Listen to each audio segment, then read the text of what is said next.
Hello mga Mima! Ayan sa mapalang araw na naman po sa ating lahat. At sa bidyong ito mga Mima, ang aming ulam ay ito na naman talagang pusit mga Mi. Kasi ganito talaga kapag hibas paggabi, yung mga kapatid ko, nangingilaw sila. At ito yung nakukuha nila, mga isda, tapos mga pusit or kamaron mga Mima.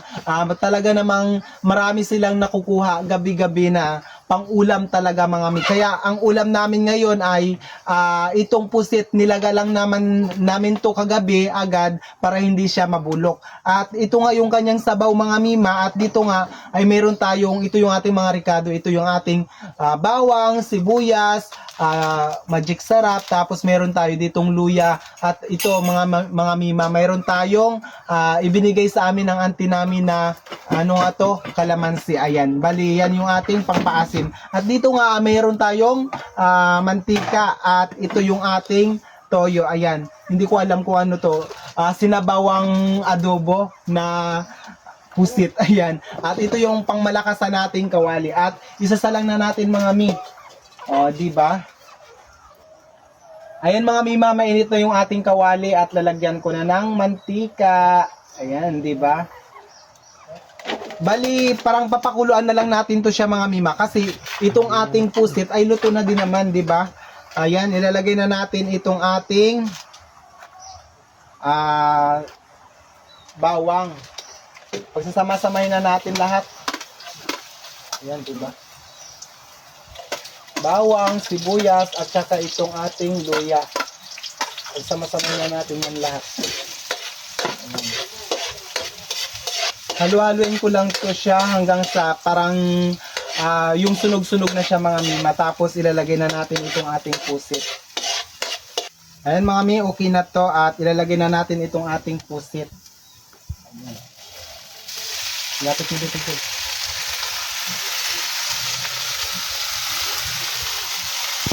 Ayan. Halu-haluin lang natin. Ayan mga Mi, lagyan lang natin siya ng kalamansi.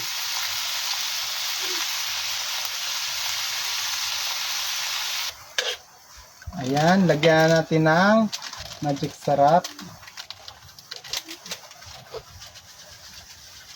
Ubusin na natin. Tapos lagyan natin ng konting toyo.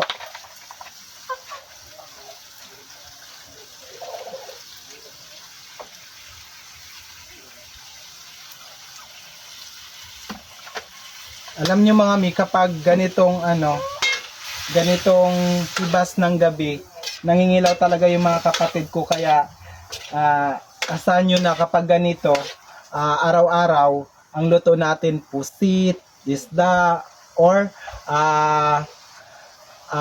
kamaron, no? Yan yung ating magiging ulam. Hindi ko lang alam kung anong pwedeng iluluto sa kanila. Ayan, ilalagay na natin itong ating sabaw ng pusit. Ayan, ilapit mo dito, Jun.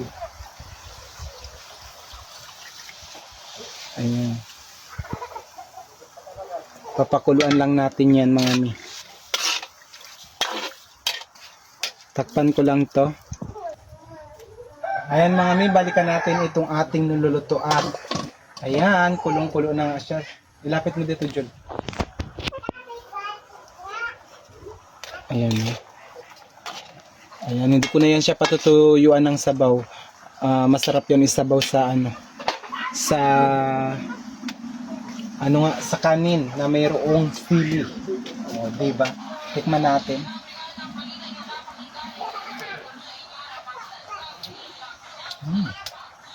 Sarap talaga man.